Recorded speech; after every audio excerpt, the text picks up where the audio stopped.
So mga kapalangga, magandang umaga po sa inyong lahat.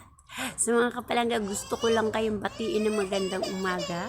At kumusta po ang inyong umaga mga kapalangga? Ayan, so magandang magandang morning.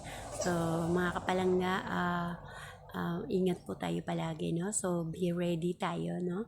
So kasi 'di ba madalas tayong madalas nakakaranas ng lindol diyan sa Pinas. So mag-ingat po tayo mga kapalangga, no? Saan man kayong dako ng mundo. Kasi syempre maging aware tayo sa bawat 'di ba? So kasi hindi natin nahawak ang ating life. So lagi tayong maganda, no? So always be ready tayo dahil ang Panginoon ay 'di ba handang mag-ingat sa anuman mga pagsubok sa ating buhay. So mga kapalangga, don't forget to thanks to God every morning to wake up in your bed, to wake up another morning because God is take care in the whole night to take care diba? So iningatan niya tayo sa ating pagtulog.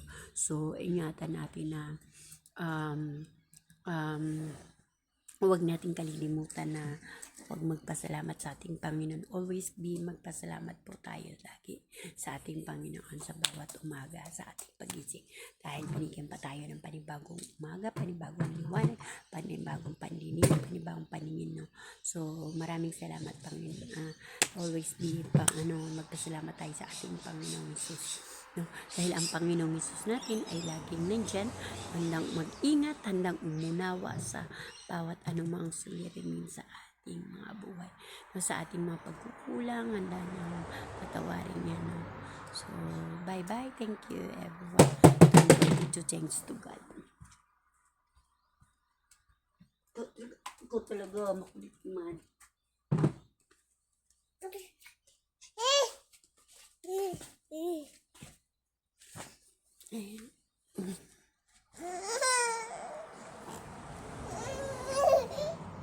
Ayan, so bye-bye. Thank you, everyone.